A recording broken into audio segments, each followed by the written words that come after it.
अयोध्या को सजाने की तैयारियां चल रही हैं और नए राम मंदिर में प्राण प्रतिष्ठा समारोह के कुछ दिन बाकी है। तो इसी बीच उत्सव को लेकर दिव्यता और भव्यता देने में कोई कसर नहीं छोड़ी जा रही है।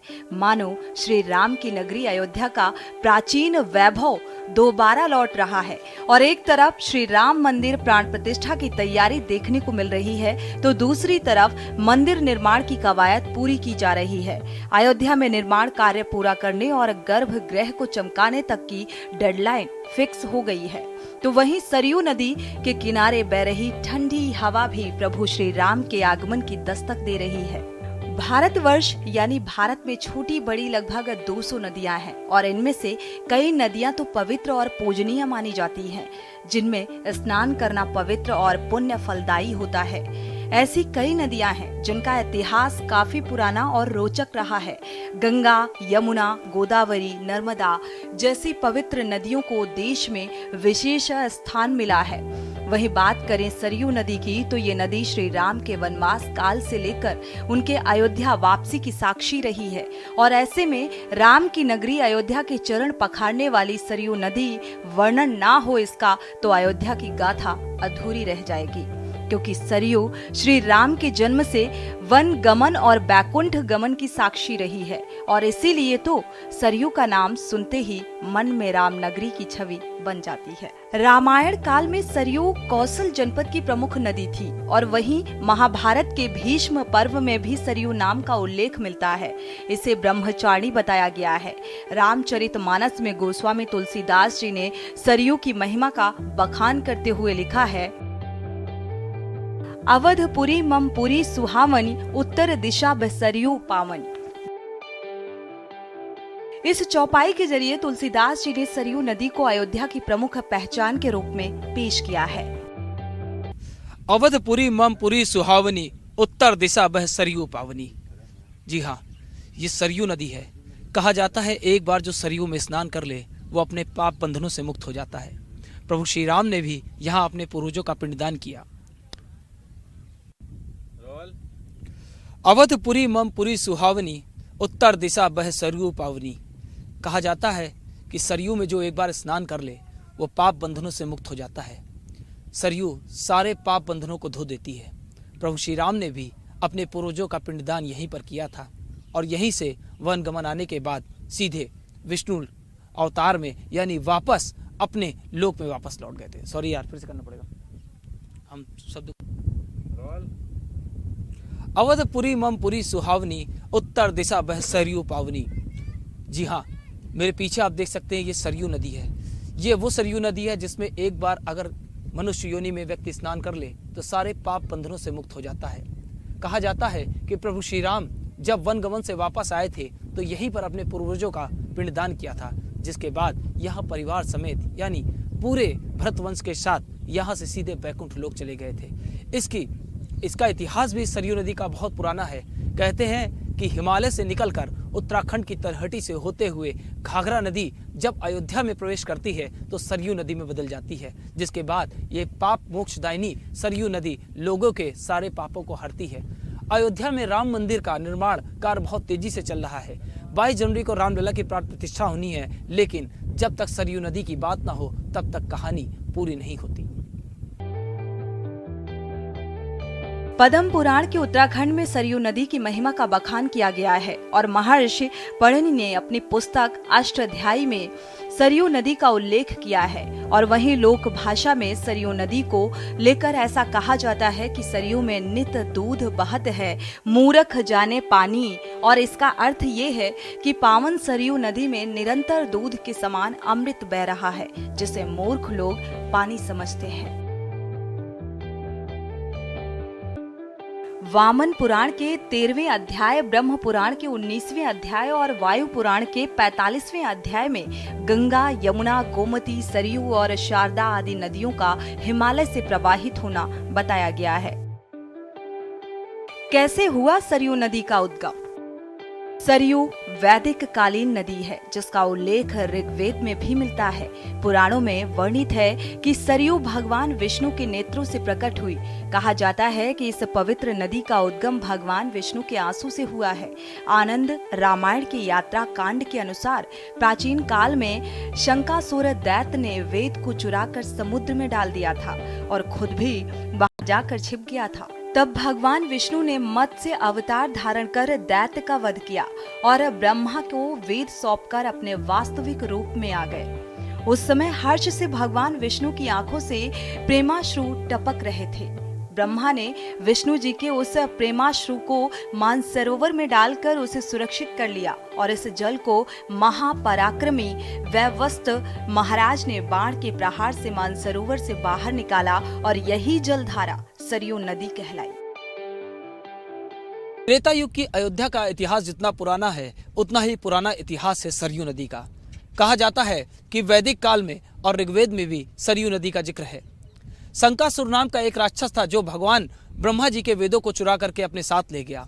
सभी देवता चिंतित होने लगे, विष्णु भगवान की आराधना करने लगे। तभी विष्णु भगवान ने मत्स्य रूप में अवतार लेकर के शंकासुर राक्षस का वध किया और वेदों को निकाल करके भगवान ब्रह्मा जी को सौंप दिया। उसी समय भगवान विष्णु की आंखों से खुशी के मारे आंसू छलक पड़े। उन आंसुओं को ब्रह्मा जी ने अपने मानसरोवर में एकत्रित किया और ले जा करके उसको मानसरोवर में रख दिया। कहा जाता है कि वैश्विक महाराजा जो बहुत तपस्वी हुआ करते थे, उन्होंने अपने बाण से उस मानसरोवर को तोड़ दिया और जहां से इस सरयू नदी का उद्गम हुआ। जो सरयू नदी आज इतनी पावनी है, जो किसी भी व्यक्ति का कलयुग में पाप धोती है, यानी जो भी व्यक्ति यहां आकर के स्नान करता है वो अपने पाप बंधनों से मुक्त हो जाता है। मत्स्य परायण के अध्याय 121 और वाल्मीकि रामायण के 24वें सर्ग में इस नदी का वर्णन है। सरयू नदी वास्तव में शारदा नदी की ही सहायक नदी है और इसे सरयू या सूरज नदी भी कहा जाता है। सरयू नदी उत्तराखंड के शारदा नदी से अलग होकर उत्तर प्रदेश के जरिए अपना प्रवाह जारी रखती है और ये मुख्य रूप से हिमालय की तलहटी से निकलती है और शारदा की सहायक नदी बन जाती है। बात करें अगर सरयू नदी की तो इतिहास की, तो उल्लेख प्राचीन हिंदू धर्म शास्त्रों, वेद और रामायण में भी मिलता है। सरयू गंगा की 7 सहायक नदियों में एक है। सरयू नदी की पवित्रता ऐसी है कि इसमें स्नान करने से मनुष्य की अशुद्धियां नष्ट हो जाती हैं। त्रेता युग में भगवान श्री राम का जन्म स्थान और राज्य की राजधानी अयोध्या सरयू तट पर स्थित है। ऐसा कहा जाता है कि भगवान श्री राम की बाल लीला के दर्शन के लिए ही सरयू का आगमन धरती पर त्रेता युग से पहले हुआ था और इस तरह से ये नदी न केवल अयोध्या बल्कि संपूर्ण भारत के लिए बहुत ही महत्वपूर्ण मानी जाती है। अयोध्या में प्राण प्रतिष्ठा की घड़ी जैसे जैसे नजदीक आ रही है, सारी तैयारियां संपन्न हो रही हैं। लेकिन अयोध्या की तैयारियों के बीच सरयू नदी की बात ना की जाए तो फिर तैयारी पूरी नहीं होती। जी हाँ, हम इस समय सरयू नदी पर हैं। जो सरयू नदी जो कैलाश मानसरोवर से निकल करके सरयू नदी यानी अयोध्या तक आती है, घाघरा होकर के नाम जैसे ही ये अयोध्या में आती है तो फिर इसका नाम सरयू नदी हो जाता है, जिसका एक अपना ही इतिहास है। इतिहास ऐसा जो श्री राम मंदिर से जुड़ा हुआ है, श्री राम जी से जुड़ा हुआ है और प्रभु राम के वनवास जाने से लेकर वहां से वापस आने तक पूरा इतिहास इस सरयू नदी का हम जानेंगे आज अपने महंत देवगिरी जी के साथ में। हमारे साथ मौजूद हैं महंत देवगिरी जी। इसके बारे में क्या कहना चाहेंगे महंत जी? ये बहुत अच्छा है, आपने क्वेश्चन किया है। ये हिमालय से लेके चलते हुए आती है अयोध्या तक। इसका श्री भगवान श्री रामचंद्र जी वनवास से लेके वापस आने तक इस नदी का महत्व रहा है और इस नदी को उल्टा उत्तर दिशा में बहती हुई रहती है। इसका मेन इतिहास यही है कि ये भगवान श्री रामचंद्र जी के जो पोता थे सरजू जी के मन्नत घाघरा नदी गंगा माँ के रूप में मन्नत से मांगते मांगते तपस्या करके अपने अयोध्या नगरी तक लाई गई है। ये इसका इतिहास है और अयोध्या नगरी को स्वर्ण बनाने के लिए महत्व रहा और अयोध्या नगरी से वापस जब श्री रामचंद्र जी वनवास से आए उसके बाद इनका तत्काल तक राज शासन रहा। उसके बाद जहाँ सरजू नदी में, घाघरा नदी और सरजू नदी के बीच में ही उन्होंने जल समाधि ली थी। ये इसका विवरण है। महान जी कहते हैं कि वेद और पुराणों में भी इस नदी का जिक्र आता है। सरयू नदी का महत्व बहुत बढ़ जाता है जब वेद और पुराणों की बात होती है। वेद पुराणों में इसे किस प्रकार से इस नदी का वर्णन किया गया है? ये सबसे उत्तम वर्णन है। इसमें सबसे देखो, सरयू नदी जो है और गंगा नदी है, सरस्वती नदी है और घाघरा नदी, ये सब का उत्तम संयोग और मान्यता दी गई है। इससे नदी से हर पूर्वज का हर नौजवान जो नहाता है और अपने स्नान ध्यान करने से पाप खंडित होते हैं, इसलिए मान्यता इसकी हरिद्वार से भी ज़्यादा है। महान जी, गोस्वामी तुलसीदास जी ने भी इस नदी के बारे में जिक्र किया है। उन्होंने भी इस नदी का खूब वर्णन किया है। तो कहते हैं कि यहाँ पर जो भी व्यक्ति एक बार स्नान कर लेता है वो सारे पाप बंधनों से मुक्त हो जाता है।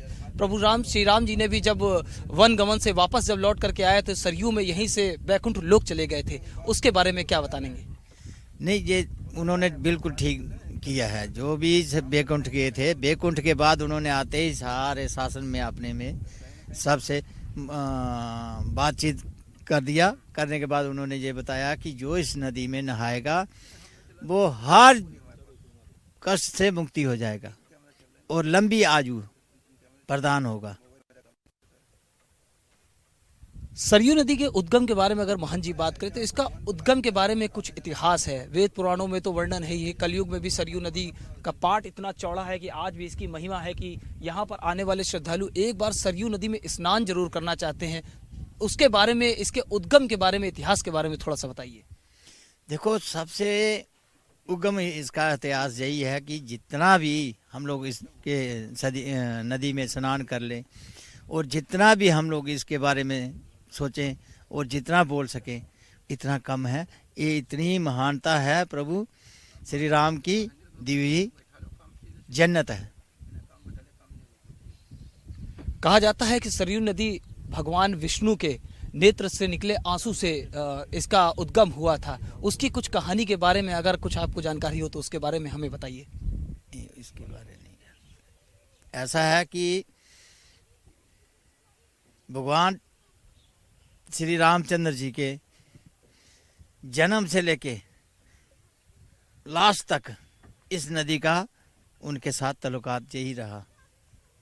इसलिए इस नदी के बारे में भगवान श्री राम ने शुरू से बताया है कि जो इस नदी में स्नान ध्यान कर लेगा वो बैकुंठ जाने के लिए सुखद रहेगा।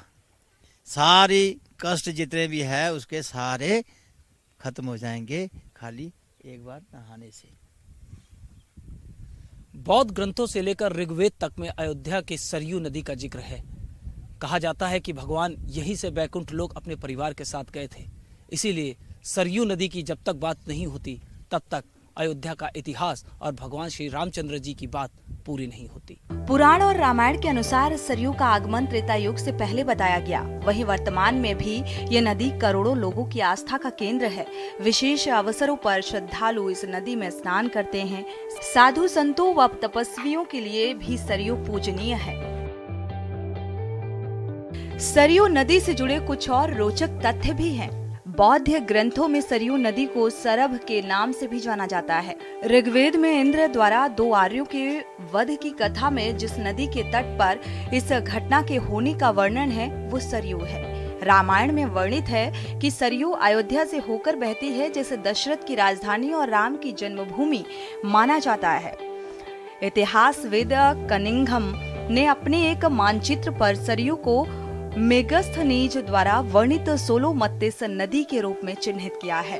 सरयू नदी का नाम संस्कृत भाषा से लिया गया है और इस नदी की लंबाई 350 किलोमीटर और स्रोत की ऊंचाई 4150 मीटर है। भारत के उत्तरी भाग में बहने वाली सरयू नदी उत्तराखंड के बागेश्वर जिले में होकर आगे बढ़ती है, जो शारदा नदी में विलय हो जाती है, जिसे लोग काली नदी के नाम से जानते हैं। जो उत्तर प्रदेश से बहते हुए शारदा नदी फिर घाघरा नदी में विलय हो जाती है, जिसके निचले भाग को फिर से सरयू नदी के नाम से बुलाया जाता है। नदी के इसी तट के किनारे अयोध्या का ऐतिहासिक व तीर्थ नगर बसा हुआ है। सरयू फिर बिहार राज्य में प्रवेश करती है, जहाँ बलिया और छपरा के बीच में इसका विलय गंगा नदी में होता है। महाकाव्य रामायण में सरयू नदी का कई बार उल्लेख किया गया है। सरयू निचली घाघरा को संदर्भित करती है, जो भगवान राम की जन्मस्थली अयोध्या शहर से होकर बहती है।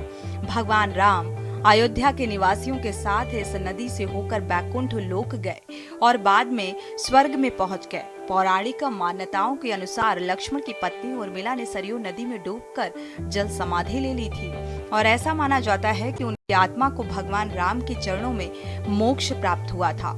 सरयू नदी के घाटों की बात करें,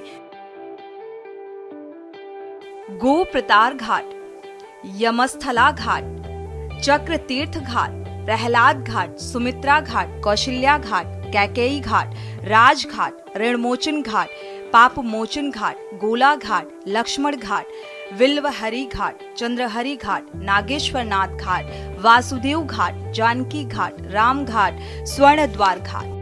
रामायण में भगवान विष्णु के 7वें अवतार भगवान राम का जन्म हुआ था। पौराणिक कथाओं में ये भी उल्लेख है कि सरयू नदी के तट पर राजा दशरथ द्वारा दुर्घटनावश श्रवण कुमार की हत्या कर दी गई थी और ये भी कहा जाता है कि सरयू नदी धरती के नीचे बहने वाली एकमात्र नदी है। सरयू नदी को शापित नदी भी कहा जाता है। भगवान श्री राम ने सरयू नदी में जल समाधि लेकर अपनी लीला का अंत किया था, जिसकी वजह से भगवान भोलेनाथ सरयू नदी पर अत्यंत क्रोधित हो गए थे और उन्होंने सरयू नदी को ये श्राप दे दिया था कि तुम्हारे जल का प्रयोग मंदिर में चढ़ाने के लिए नहीं किया जाएगा और तुम्हारा जल पूजा पाठ में भी प्रयोग नहीं किया जाएगा। जिसमें मां सरयू भगवान भोलेनाथ के चरणों में गिर पड़ी और कहने लगी कि प्रभु, इसमें मेरा क्या दोष है? ये तो विधि का विधान था जो कि पहले से ही निर्धारित था, इसमें भला मैं क्या कर सकती हूँ?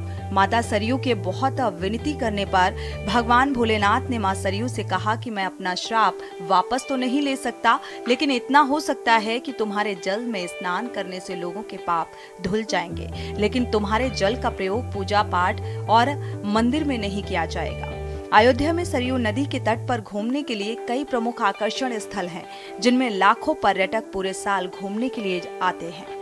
इसमें कोई दो राय नहीं है कि एक पुराने इतिहास को संजोए हुए सरयू नदी भविष्य में भारत की बड़ी आर्थिक शक्ति बनाने में महत्वपूर्ण भूमिका निभाने वाली है, क्योंकि ये राज जन्मभूमि मंदिर के निर्माण के बाद दुनिया भर से लोग यहाँ आएंगे और इस पवित्र नदी में स्नान करेंगे। भगवान श्री राम के बाल्यकाल से लेकर के उनके बैकुंठ धाम तक जाने की साक्षी रही सरयू नदी आज भी करोड़ों लोगों के लिए आस्था का केंद्र है। साधु संतों के लिए सरयू नदी बेहद पूजनीय है, जो अपने आप में इतिहास को समेटे हुए है। कैमरा पर्सन सुरेंद्र और अपने सहयोगी आरपी सिंह के साथ मैं विनीत शर्मा, के न्यूज इंडिया, अयोध्या।